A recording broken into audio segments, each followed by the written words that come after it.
Bonjour à toutes et à tous, je suis ravie de vous retrouver pour cette invitation au voyage spécial.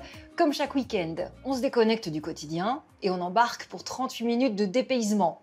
Avec aujourd'hui des petites criques, de l'eau turquoise, des pins parasols et même un léger parfum de romarin dans l'air. Nous partons aux Baléares. L'île la plus sauvage de l'archipel, c'est Minorque. Avec ses paysages rocailleux, ses murs en pierre sèche, ses chevaux, mais aussi ses vieilles villes au charme oriental, je suis obligée de vous mettre en garde. Vous pourriez bien ne plus avoir envie de revenir chez vous. Du tout. C'est déjà arrivé dans l'histoire. Prenez les Maures. Ils s'y sont installés pendant près de 400 ans et après leur départ, un bout de leur âme est resté sur l'île. Sportifs ou gourmands, on goûtera tous les plaisirs de cet héritage arabe. D'ailleurs, on passera à table aussi à Mahon, la capitale de Minorque, non pas avec les Maures, mais avec un Richelieu.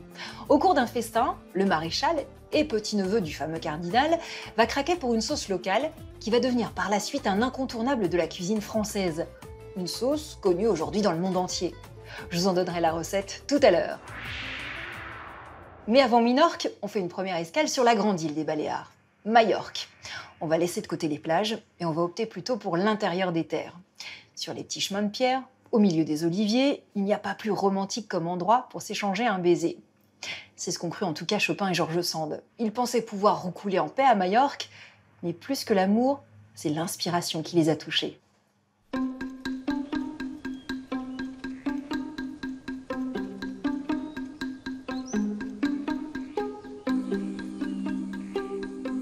Je quittais la Chartreuse avec un mélange de joie et de douleur.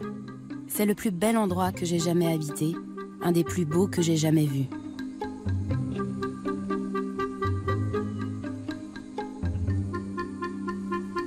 La relation de l'écrivain George Sand à la Chartreuse de Valdemossa, située sur l'île de Majorque, est à l'image de celle du couple qu'elle forme avec le compositeur Frédéric Chopin, passionné.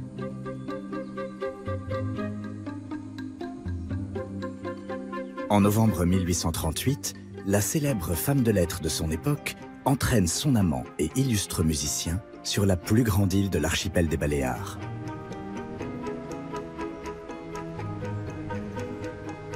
Le couple est venu chercher le calme et le bon air pour rétablir la santé fragile de Chopin.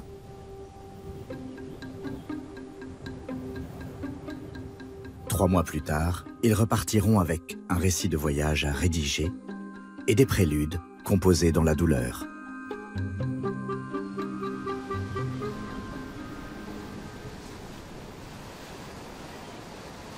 « 8 novembre 1838. Après un voyage en bateau des plus inconfortables, George Sand et Frédéric Chopin arrivent à la capitale mallorquine, Palma. George Sand et Chopin viennent ici à Majorque, un peu attirés par cette image de l'Espagne exotique, cette idée de dépaysement. Il faut dire qu'au XIXe siècle, l'Espagne était à la mode, mais disons c'était l'idée romantique d'une Espagne arabisante, mi-sauvage.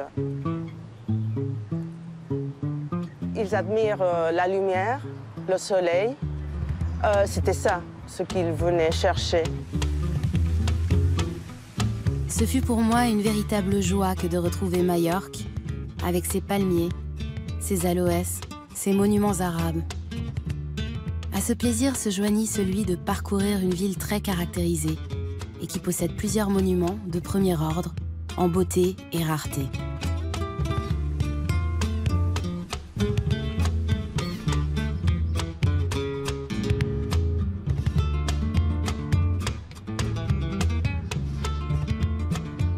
Ils ont visité les bains arabes,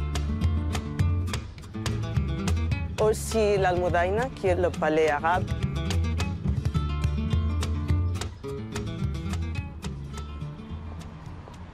Palma, ou la Medina Mallorca, comme on l'appelait à l'époque de l'occupation de l'île par les Maures, et son château de Belver, symbole de la reconquête par la couronne d'Aragon au XIIIe siècle, envahissent le jeune couple romantique. Très vite, ils décident de s'installer dans une ferme, à la sortie de Palma.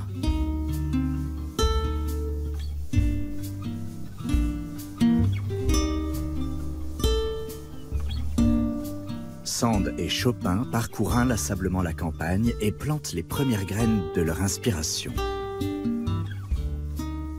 Les oliviers sont certainement les plus beaux qu'il y ait au monde et les Mallorquins, grâce aux traditions arabes, savent les cultiver parfaitement. Non loin de l'endroit où Sand et Chopin ont posé leurs valises, sur le domaine de Son Moragues, entre Palma et le village de Valdemossa, le temps semble s'être arrêté.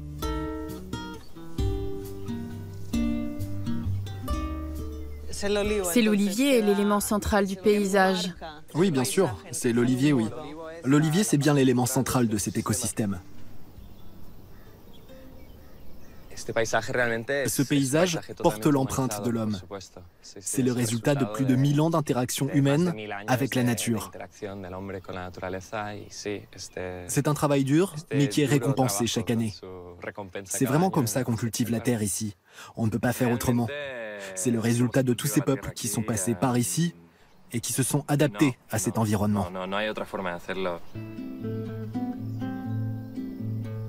Ce paysage, ce chemin, c'est bien celui qu'ont découvert Sand et Chopin, qu'ils ont emprunté pour descendre jusqu'à la mer. Est-ce que c'est très différent de ce qu'ils ont vu à cette époque? Non, très peu. Par chance, non. Il y a encore des lieux qui n'ont pas changé.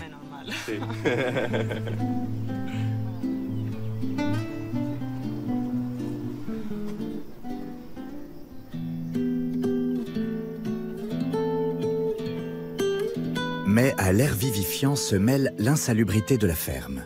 Chopin développe une tuberculose. Mis à la porte par le propriétaire des lieux qui craint la contagion, le couple d'artistes trouve alors refuge dans la montagne. Direction, le village de Valdemossa, au pied de la Sierra de Tramontane, à 20 km de Palma. Le chemin est admirable à l'œil par son mouvement hardi, ses sinuosités parmi de beaux arbres et les sites ravissants qui se déroulent à chaque pas, grandissant de beauté à mesure qu'on s'élève.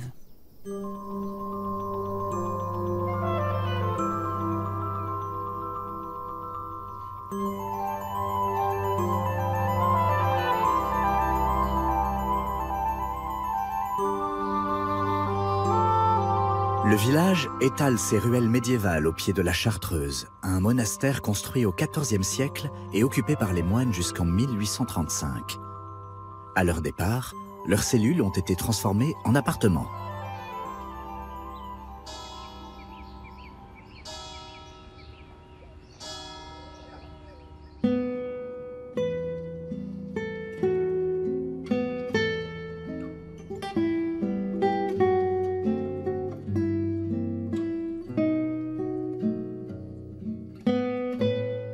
Georges Sand avait déjà retenu une cellule parce qu'ils avaient trouvé cette Chartreuse tellement romantique, le paysage tellement beau qu'elle dit que ça l'a fait tourner la tête.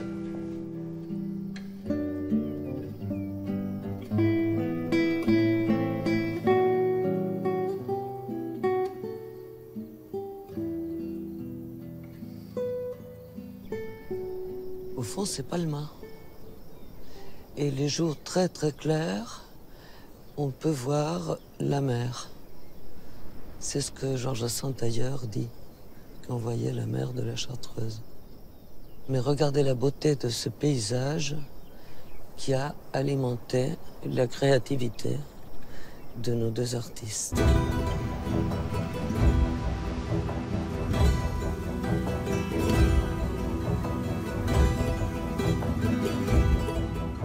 Mais ce qui aurait pu être une lune de miel vire rapidement à la lune de fiel.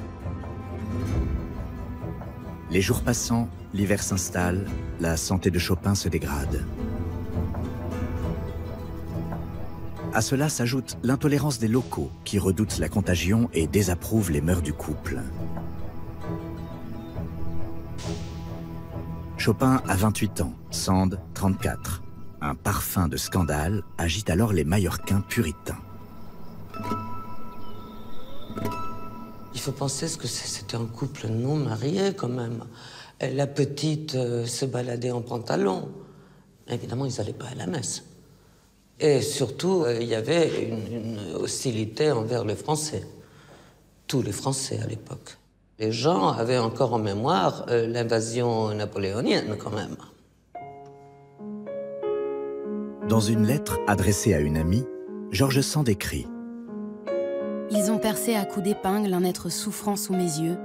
Ils m'ont blessé dans l'endroit le plus sensible de mon cœur. » À son amante, dotée d'une tendresse maternelle, Chopin, reclus dans la Chartreuse, joue du piano, en pleurant.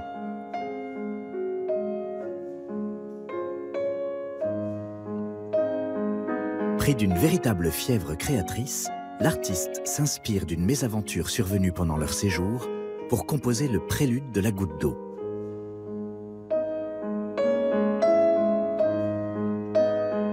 Un jour de pluie torrentielle, la diligence qui transporte Sand parti chercher le piano de Chopin à Palma finit sa course dans le fossé.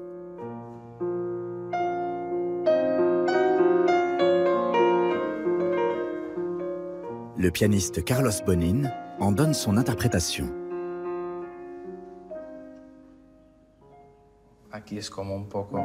Là, il est dans le recueillement. Il voit la pluie qui commence à tomber. Moi, je l'imagine comme ça. C'est quelque chose de subjectif. Et après, peut-être, il développe le thème central. On s'imagine dans les couloirs de la Chartreuse.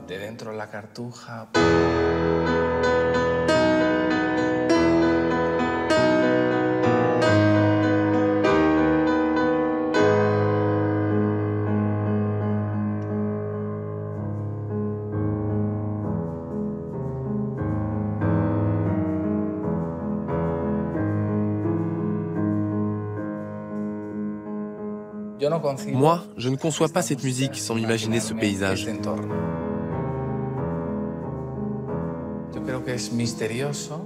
C'est à la fois mystérieux et chargé d'histoire.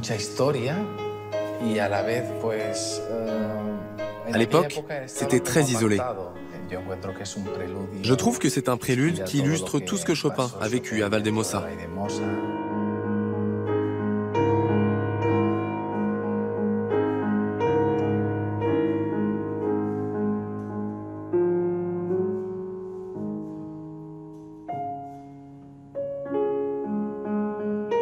C'est là qu'il a composé les plus belles de ses courtes pages, qu'il intitulait modestement des préludes.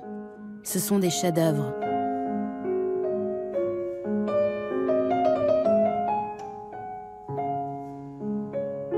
Plusieurs évoquent la présence des moines, qui étaient morts, et les chants funèbres qui l'assiégeaient. Ce qu'il faut retenir, ce qui est important, c'est ce qu'ils ont créé ici. Si Chopin n'avait pas composé les préludes, si George Sand n'avait pas écrit par la suite un des plus beaux livres de voyage qui soit, en tout cas, les descriptions, les meilleures descriptions du paysage de Majorque, personne n'a fait mieux que George Sand. À la fin de l'hiver, le couple quitte l'île et le calvaire prend fin. Ce voyage aura été aussi merveilleux que douloureux, aussi incertain que fécond. Un hiver à Majorque, écrit 3 ans plus tard par George Sand, et les préludes, composés par Chopin, fruits de la passion du couple pour Majorque, feront connaître l'île dans le monde entier. À Majorque, c'est donc la Chartreuse de Valdemosa qui a abrité les amours de Frédéric Chopin et George Sand. Cette ancienne abbaye en a vu passer des vertes et des pas mûres. C'est le clin d'œil de Thomas Chauvineau. Comme ça, elle fait très pieuse, cette Chartreuse. Construite au XIVe, rénovée au XVIIIe, cette abbaye abritait un ordre religieux des plus austères, les Chartreux. Un Chartreux observe un silence presque absolu, sort rarement de son cloître, ne reçoit de la visite que 2 jours par an, jeûne fréquemment, ne mange jamais de viande. Un Chartreux, c'est sérieux. Seulement voilà, en 1835, le monastère est sécularisé. Les moines sont expulsés, une partie du bâtiment revendue, et depuis, il s'en passe de drôle à la Chartreuse. On y accueille des gens peu recommandables, comme le poète du Nicaragua, Rubén Darío, qui a tendance à boire beaucoup et pas que du vin de messe. À 2 pas du cloître, Michael Douglas, champion de l'addiction toute catégorie, possède une maison. De là à imaginer que c'est le malin de la Chartreuse qui pousse au vice, Michael, comme Ruben, il n'y a qu'un pas fourchu à faire. Le pire, c'est évidemment l'histoire de Frédéric Chopin et George Sand. Passe encore qu'un monastère héberge des amours fort peu conventionnels pour l'époque. Ils ne sont pas mariés, elle a 6 ans de plus que lui et des enfants. Mais à ce péché de chair s'ajoute aussi une bonne dose de cupidité. Après leur passage, la Chartreuse est transformée en musée. Un couple aussi célèbre, c'est vendeur. On vous propose donc de vous montrer la chambre et le piano sur lequel le maître aurait composé ses fameux préludes. Pendant longtemps, tout le monde l'a cru. Et les touristes, de plus en plus nombreux, repartaient ravis d'avoir vu le piano, après avoir payé bien sûr leur billet d'entrée. Jusqu'à ce que des musicologues attentifs se rendent compte que ce piano comporte 82 touches, quand celui de Chopin n'en avait que 78. Le piano a en vérité été construit à Majorque, 15 ans après le départ du musicien, mais on ne va pas s'arrêter à ça. À Valdemosa comme ailleurs, le diable se niche dans les détails. On va se balader maintenant à Minorque. Cette île a longtemps été sous influence arabe, et vous allez voir que le passage des morts a laissé des traces un petit peu partout dans la région. Dans le cœur des hommes, sur les murs, comme dans l'allure si fière des chevaux. C'est l'héritage.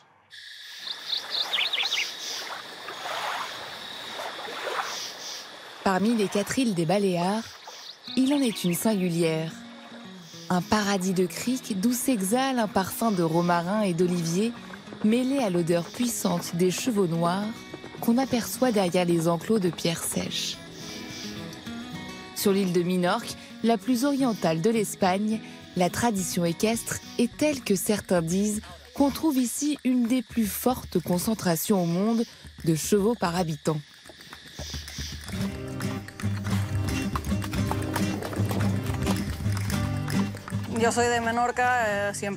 Je suis originaire de Minorque et j'ai toujours aimé les chevaux.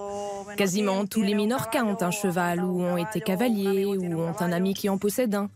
En plus, ils sont l'emblème des fêtes patronales de nos villages. Une race minorquine, aujourd'hui symbole de l'île, mais dont les ancêtres ont été introduits par les Maures, ces musulmans à l'origine de la conquête de toute la péninsule ibérique au 8e siècle. Partout à Minorque, comme à l'élevage de Son Martorollet, à une demi-heure de la capitale Mahon, c'est toujours une fierté de les dresser. Ce cheval est vraiment le nôtre. Il est typique de Minorque. Le principal pour qu'il soit minorquin, c'est que sa robe soit noire. Plus elle est noire, mieux c'est. La race est composée de mélanges des chevaux apportés par les invasions à Minorque au cours des années. Et nous savons qu'il a du sang arabe, parce que quand il est joyeux, il lève la queue comme les chevaux arabes. C'est là une grande caractéristique que nous voyons dans le cheval minorquin.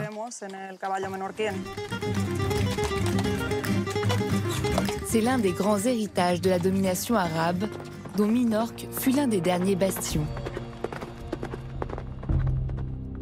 Une occupation qui débute en 903, lorsqu'un notable, Hicham al-Raolani, en route pour la Mecque, fait escale dans les Baléares. Minorque est alors laissée à l'abandon. Après avoir été colonisée par les Phéniciens, les Grecs puis les Byzantins. La présence arabe, elle, va durer 4 siècles. Et c'est dans la ville fortifiée de Ciutadella, la plus belle et aujourd'hui la 2e plus importante cité de l'île, que cette histoire se dévoile le mieux.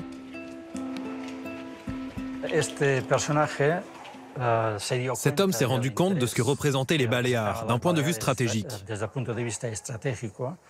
Il s'est aussi rendu compte que la population y était très faible et qu'il serait facile de la conquérir. Hicham al-Raolani s'est mis à construire des bains publics, des mosquées, et ainsi a commencé l'islamisation des Baléares. On a découvert que juste après cette conquête, il y a eu une immigration d'un grand nombre de paysans d'origine berbère.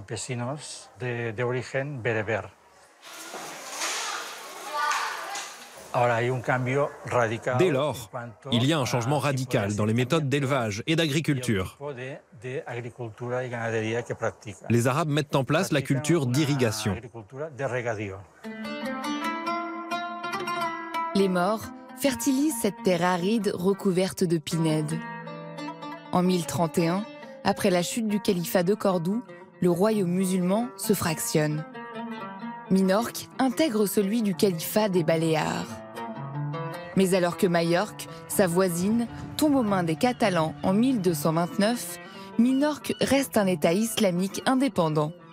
Ciutadella en est sa capitale. Là où se trouvent les fortifications de la ville, il y avait la Almudaina, qui en arabe veut dire citadelle. Et le nom actuel de Ciutadella, citadelle en espagnol, est la traduction littérale du mot arabe Almudaina.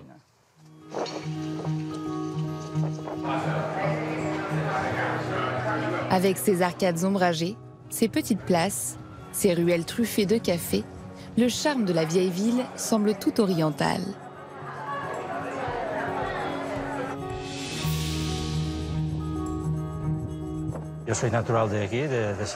Je suis originaire d'ici, de Ciutadella, et j'adore m'y balader. Cette ruelle conduit directement à l'ancien cœur de la Médina. La Médina s'appelait Médina Minorca, ce qui veut dire que c'était la capitale de Minorque.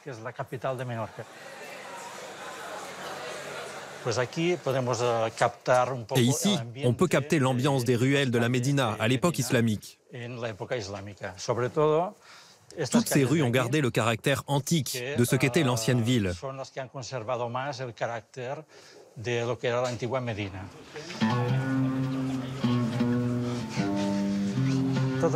Ces rues menaient toutes à la mosquée principale.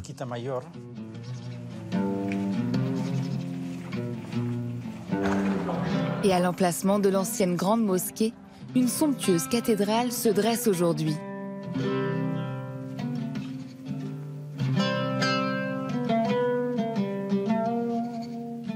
Mais en se hissant sur ses toits, il est encore possible d'y découvrir un dernier vestige.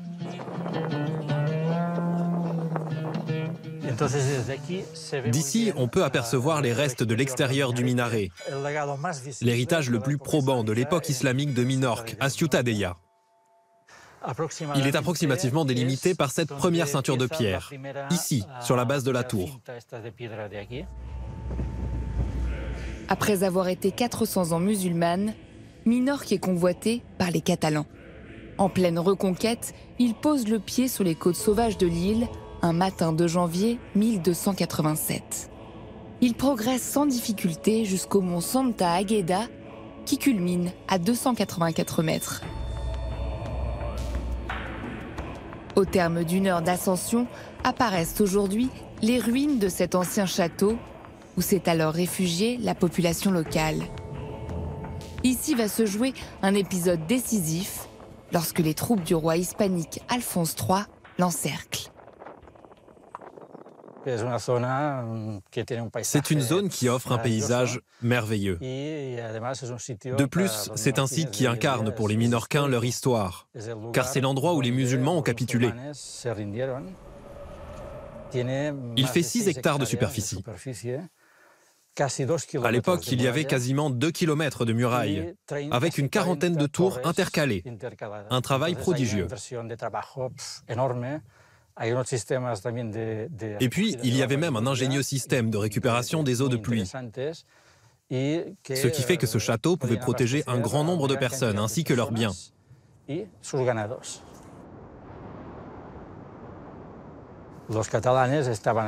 Catalans qui se tenaient ici, de l'autre côté de l'enceinte, n'avaient pas grand-chose à manger. Et on dit que les assiégés leur lançaient du pain à coups de catapulte, histoire de prouver qu'ils avaient de quoi tenir indéfiniment. Pourtant ici aura lieu l'une des dernières batailles livrées par les Maures. Le 21 janvier 1287, ils capitulent. Ceux qui refusent d'être réduits en esclavage doivent s'acquitter d'une rançon et quitter l'île. Cette anecdote a donné lieu à une expression populaire minorquine. Tu fais comme les morts de Santa Agueda qui avaient faim et qui lançaient leur pain aux Catalans. Ça veut dire que c'est une personne qui veut montrer quelque chose qu'elle n'est pas.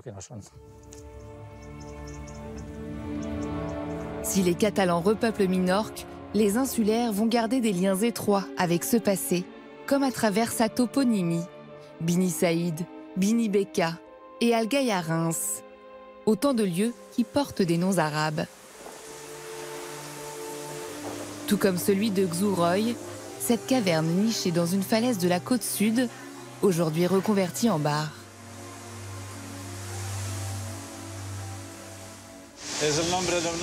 C'est le nom d'un mort qui, selon la légende, s'est caché ici après la reconquête catalane. Il est tombé amoureux d'une femme et il l'a enlevée. Mais la jeune femme, elle aussi est tombée amoureuse de lui. Donc c'était un amour partagé et ils vécurent ici des années durant, commettant des larcins pour survivre sans que personne ne le sache.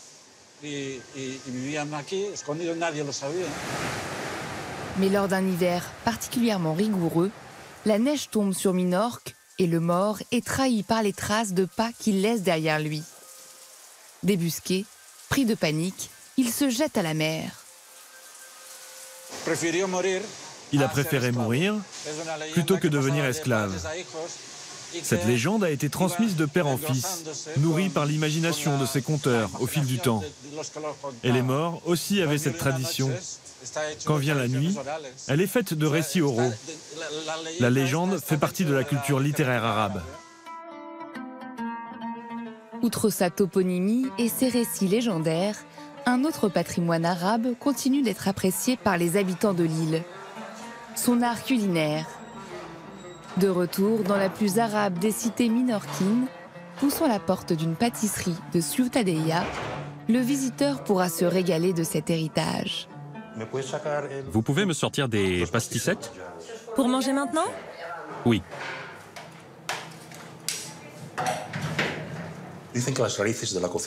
On dit que les racines de la pâtisserie minorquine se trouvent en Afrique du Nord. La cuisine minorquine emploie aussi la pâte d'amande, qui est la base principale de leur pâtisserie, avec un mélange de noix, de miel et puis aussi du sucre. Ce sont eux qui nous ont appris à travailler le sucre. Ici, l'héritage arabe se retrouve dans la ensaïmada, dite de Minorque. Elle est faite en forme de turban, comme celui que portaient les Arabes. Elle lui ressemble et nous rappelle ce qu'on pouvait se mettre sur la tête. Une des douceurs les plus anciennes, typiques de Minorque, ce sont les pastissettes. Ces sablés se faisaient à l'origine à base de pâte d'amande. Une autre recette ancestrale embaume les rues de la cité espagnole. Une spécialité directement empruntée aux morts et qui ne se trouve que dans le secret des cuisines de grand-mère. Son nom, tiré du plus célèbre des plats nord-africains, a été métamorphosé ici en dessert. Tu fais fondre le beurre avec les raisins? Oui, le beurre, l'eau et les raisins. Avec une petite quantité d'eau? Oui. Le couscousso, c'est la douceur la plus typique de l'île de Minorque, qui se mange pendant les fêtes de Noël. C'est le touron le plus ancien. Ça vient des grands-parents et des grands-parents des grands-parents. C'est une histoire de plusieurs vies.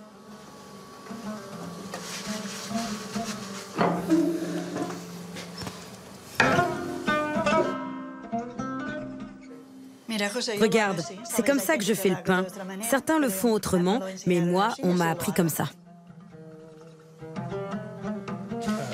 Un moment de convivialité qui se transmet de génération en génération, mais surtout emblématique d'une des fêtes catholiques les plus importantes, Noël.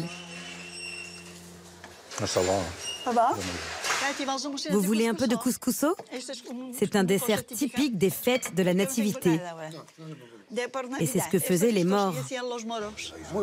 C'est super bon. Ça te plaît? Et ça se mange tout seul.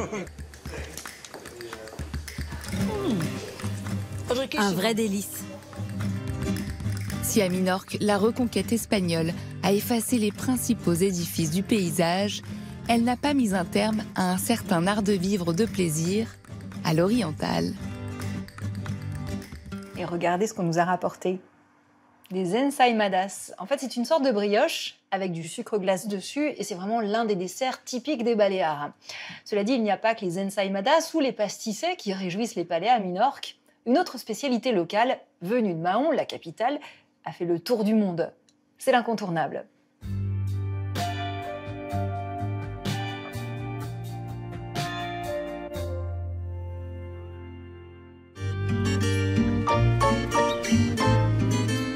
Direction les Baléares. Voici l'île de Minorque, la plus mystérieuse de l'archipel. Sa capitale, Mahon, est installée tout au bout d'une baie très étroite, longue de 6 km. C'est l'un des grands ports naturels de la Méditerranée. Dès les premiers pas dans la ville, on comprend que l'histoire de Mahon n'est pas seulement espagnole. À côté des villas modernistes typiquement catalanes, on trouve des façades ornées de beaux windows, souvenir du temps où l'île était britannique. C'était au XVIIIe siècle. Incontournable Mahon, qui cache une toute autre histoire. Celle d'un pilier de la cuisine française. Découvert par les Français il y a plus de 260 ans. À l'époque, l'île est anglaise, mais les Français ne vont pas tarder à montrer le bout de leur baïonnette. Pep Pelfort est spécialiste de l'histoire culinaire. Il nous raconte cette découverte.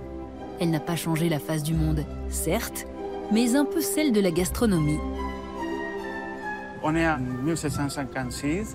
À cette époque, l'île était britannique. Et les Français font une attaque surprise au port de Mahon. Il y a eu plusieurs batailles, une bataille terrestre à l'autre jusqu'à l'autre côté de l'île et la bataille navale pour entrer au port Mahon. Minorque est au carrefour des voies maritimes entre l'Europe du Sud et l'Afrique du Nord. C'est une place stratégique convoitée par toutes les puissances européennes. Les Français, avec à leur tête le maréchal de Richelieu, finissent par bouter les Anglais. L'amiral Byng paiera très cher sa défaite. Il est condamné à mort par la cour martiale. L'arrivée des Français à Port-Mahon à Minorque a été très bien reçue par la noblesse minorcaine. Ils ont été très bien traités, surtout en raison de la religion catholique qu'ils avaient. Pas mécontents d'être débarrassés des occupants anglicans, les Minorcains embrassent avec enthousiasme leur nouveau statut, sujet du roi de France. Pour fêter ça, ils invitent le maréchal de Richelieu et ses officiers à ripailler autour d'un grand festin organisé dans une ferme près de Mahon. À l'époque que Richelieu et ses hommes sont venus, la noblesse minorcaine, ou même les hommes riches, ils avaient normalement des propriétés à la campagne, que c'est surtout pour des promenades, pour passer tout l'été, pour voir la mer qui est juste à côté, pour les oliviers, parce qu'ils avaient plein d'oliviers. C'est ici que Richelieu et ses hommes sont venus faire un festin. 4 hors-d'œuvre, du potage, 6 entrées, 6 entremets, tourtes, viande rôtie, beignets. Et pour accompagner ça, la cuisinière va surprendre les officiers français. Elle propose une sauce locale toute jaune, inconnue des Français. Les anciens livres de l'île, écrits en dialecte, gardent encore précieusement la recette originale. Dans un bol de porcelaine, mettre un jaune d'œuf, du sel et quelques gouttes de citron. Remuer sans arrêt en ajoutant l'huile d'olive goutte à goutte, sans arrêter de tourner. Quand elle a bien monté, on peut encore ajouter quelques gouttes de vinaigre.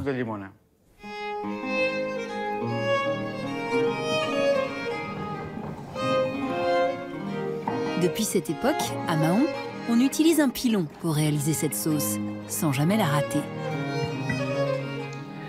Ça, elle est bien émulsionnée, et comme tu veux, donc elle est bien émulsionnée, elle tombe pas. La sauce a eu un gros succès pour les officiers et surtout pour Richelieu, parce que c'est une sauce très douce, très forte.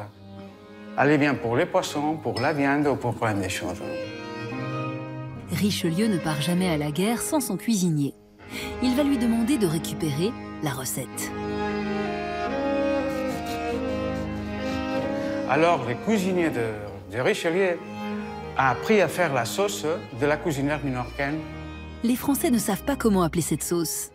Avant de ce moment-là, la sauce n'existe en aucun texte écrite avec ces noms, mais elle existe écrite avec beaucoup d'autres noms en minorcain qui sont très simples. Simplement salsa d'eau, oli oli. À leur retour, les Français victorieux présentent cette sauce à l'huile d'olive au roi Louis XV. Elle est nommée sauce mahonnaise. Le H devient un Y par une simple erreur d'écriture. Et c'est ainsi que la mayonnaise est née.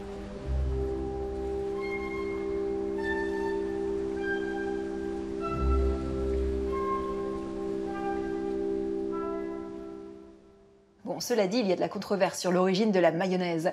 Les historiens n'ont pas réussi à se mettre d'accord, et pour certains, elle viendrait de la Mayenne. Ce que je peux vous dire en revanche, c'est qu'il y a une différence qui demeure entre l'Espagne et la France, puisque nous, on ajoute au sacrilège pour les Espagnols de la moutarde dans la recette, alors que les Espagnols, eux, mettent du citron. Et voilà, c'est sur cette considération culinaire que cette spéciale s'achève. On aurait pu vous faire découvrir également les délices de Ibiza ou Formentera, mais ça sera l'occasion d'un nouveau voyage dans les Baléares. Je vous souhaite à tous un excellent week-end, et comme on dit là-bas, adéo!